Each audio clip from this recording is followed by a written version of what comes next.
जी अस्सलाम वालेकुम, मैं हूं नूरुल आरफीन सिद्दीकी और आप देख रहे हैं आरफीन नामा। लेफ्टिनेंट जनरल रिटायर्ड हमीद गुल साहब मरहूम आज बहुत याद आ रहे हैं। एक मरतबा एक इंतहाई बरकतुल आरा जुमला अल्लाह रब्बुल इज़्ज़त ने उनके लबों पर जारी फरमाया था। क्या खूब कहा था, आप लिख लीजिए। एक मरतबा ISI ने अमेरिका की मदद से रूस को हराया। आने वाला वक्त लेकिन यह भी जाहिर करेगा कि एक वक्त आएगा जब आप कहेंगे ISI ने अमेरिका की मदद से खुद अमेरिका को हरा दिया। गोया यह शिकस्त फाश जो इस वक्त काबुल में अमेरिका बहादुर और तमाम तागूती कुव्वतों की हुई है, जो मैं और आप इस वक्त देख रहे हैं, हर गुजरता दिन लबों पर अल्लाह रब्बुल इज़्ज़त की सना जारी करने के साथ साथ हमें दावत फिक्र दे रहा है। वो कैसा आदमी था, वो कैसा मुजाहिद था, कौन सी फोरसाइटनेस अल्लाह रब्बुल इज़्ज़त ने उसको अता की थी कि जो उसने इतनी पहले अमेरिका की शिकस्त फाश की पेशनगोई कर दी थी। जो लोग फौज में हैं, जो लोग हमीद गुल साहब को ज़ाती हैसियत में या किसी और हैसियत से जानते थे, उन्हें बखूबी इल्म है कि अल्लाह रब्बुल इज़्ज़त ने हमीद गुल साहब को क्या कुछ सलाहियतें अता ना की थीं। हमीद गुल साहब से जाहिर है कि मेरा तारुफ तो मैं नहीं कहूँगा, मेरा पहला इंटरेक्शन मेरी स्ट्रगल के दिनों में जब मैं हॉट सीट नामी एक प्रोग्राम कर रहा था उस हवाले से हुआ। नाकों चने चबवाए हुए थे मैंने बहुत सारे लोगों को। तकरीबन तमाम सियासी जमातें मुझसे तंग थीं, जिसमें MQM पाकिस्तान पीपल्स पार्टी और उस वक्त की हुक्मरां जमात, मेरा ख्याल है नून लीग, तीनों शामिल थीं। GSN कौमी महाज के सरबरा, इसके अलावा सिंध यूनाइटेड पार्टी, सिंध तरक्की पसंद पार्टी, कौम परस्तों और पता नहीं किस किस के साथ मैंने क्या क्या कुछ नहीं किया उन दिनों में। ख्याल आया कि हमीद गुल साहब से इंटरव्यू करते हैं। हमीद गुल साहब भी एक बहुत बड़ा नाम है। अपने क्रू को लिया और मैं चल पड़ा हमीद गुल साहब से। जब तमाम मामला तय हो गए, मैं वहाँ पहुँचा तो पता चला कि हमीद गुल साहब उस वक्त कैलूला फरमा रहे थे, यानी दोपहर में सपहर में जो एक नींद का झोंका जो होता है वो ले रहे थे। खिलाफ मामूल बात थी, अब तो इस तरह का कुछ देखने में नहीं आता, हालांकि ये सुन्नत है, लेकिन बहरहाल इंतज़ार किया, सेट वेट लगाया, सब कुछ तैयारियां हो गई। उसके बाद इंतज़ार था कि अब हमीद साहब आए। हमीद गुल साहब आए, हशाश बशाश तरोताज़ा, अल्लाह गरीक़ रहमत करे, आकर के बैठे, मुझसे बातचीत हुई, मेरे बारे में, मेरे वेयर अबाउट्स के बारे में पूछा। मैंने कुछ उनसे कहा कि सर हमारे प्रोग्राम का फॉर्मेट ज़रा सख्त है, तो उन्होंने कहा कोई मसला नहीं है जवान, शुरू करो। और उसके बाद जब मैं शुरू हुआ हूँ तो फिर वो इंटरव्यू आज भी हॉट सीट का मौजूद है इंटरनेट पे।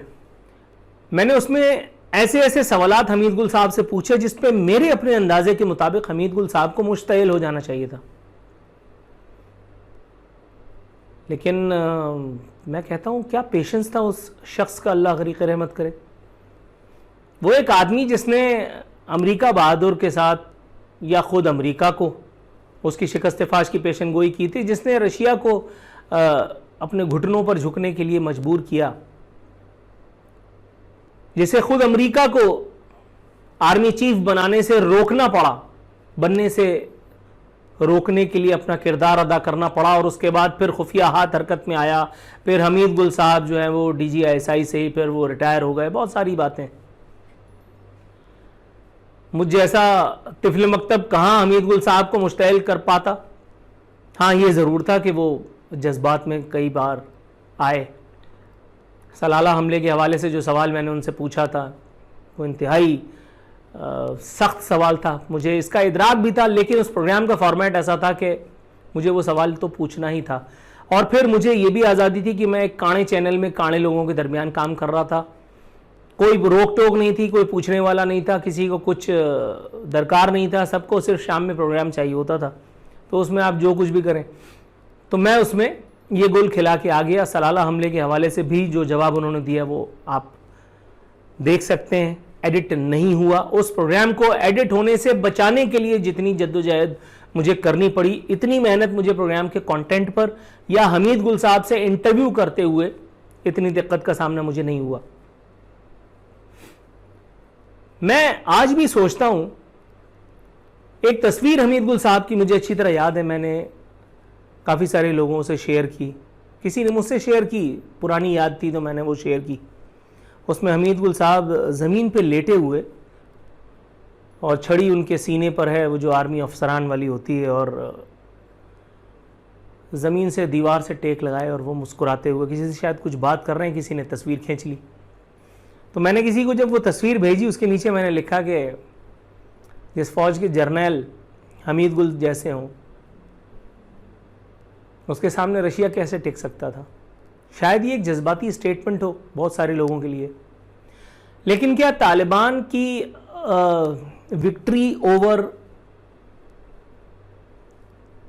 वाहिद सुपर पावर अमेरिका बहादुर को जितने ताबूत और यूनाइटेड फोर्सेस को जितनी लाशें उठानी पड़ी हैं, मैं हरगिज इन तालिबान की जो इस वक्त वारिद हुए हैं वकालत नहीं कर रहा। पिछली मर्तबा इनके नामा अमाल में जो स्याहियां थी, मैं अपनी वीडियोस में बता चुका हूं। मैंने ये भी कहा है, ऑन रिकॉर्ड है, कि इस मर्तबा बज़ाहिर ऐसा लगता है कि तालिबान एक बदला हुआ रूप लेकर के आए हैं, लेकिन वक्त बताएगा कि ये नजर का धोखा है या आया वाकई ऐसा सच है।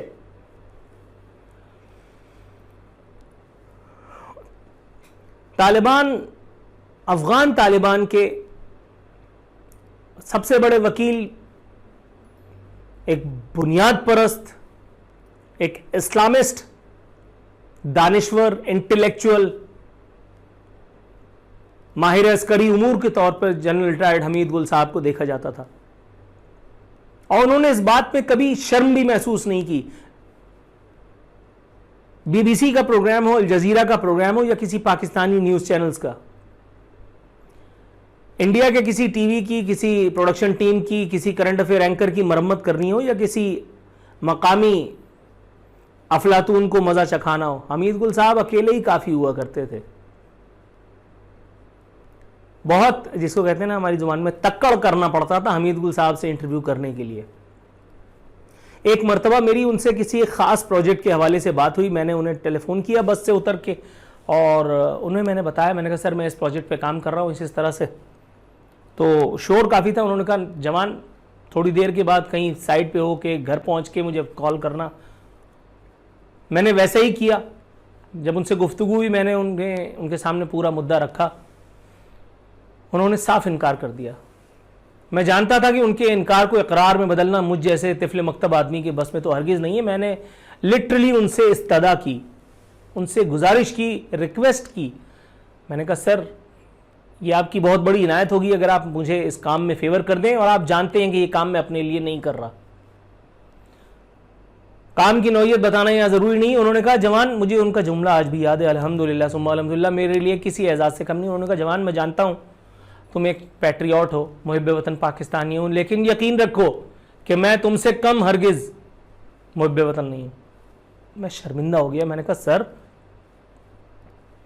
आप ये कैसी बात कर रहे हैं, मैं क्या और मेरी मजाल क्या, मैं आपको आपके पेट्रियटिज्म पे मतलब किताबें लिखी जा सकती हैं, मैं कैसे शुबा करूं। उन्होंने कहा पीरियड, नो मतलब नो।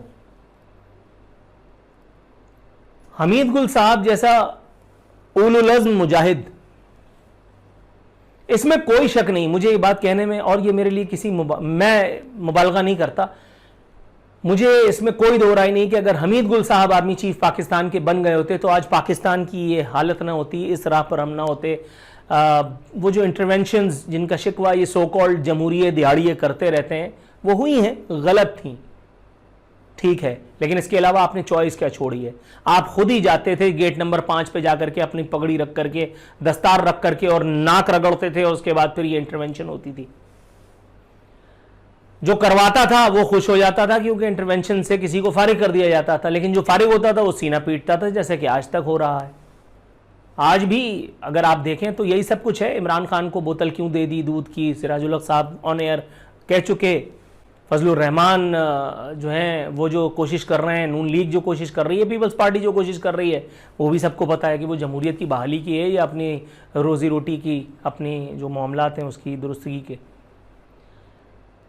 लेकिन बहरहाल ये जो एक कंपनी हुआ करती है ना, चाहे ये फौज में हो, चाहे अदलिया में हो, चाहे सहाफ़त में हो, चाहे किसी और शोबे ज़िंदगी में हो, ये तादाद में कितनी कलील, कितनी मुख्तसर क्यों ना हो, लेकिन अल्लाह रब्बुल इज़्ज़त ने अपने फजलो करम से, अपने हबीब के सदक़े में, इनकी ज़ात में, इनकी शख्सियत में वो सहर, इनके अल्फाज में वो वज़न, इनके अंदर वो दबदबा रखा है कि ये तादाद में कम होने के बावजूद भी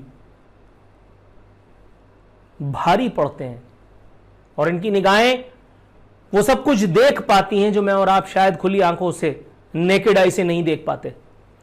जिस वक्त हमीद गुल साहब ने ये प्रेडिक्शन की थी कि अमेरिका को अमेरिका की मदद से ISI हराएगी, दुनिया में कौन था मां सिवाय खुद हमीद गुल साहब जो इस बात के हक में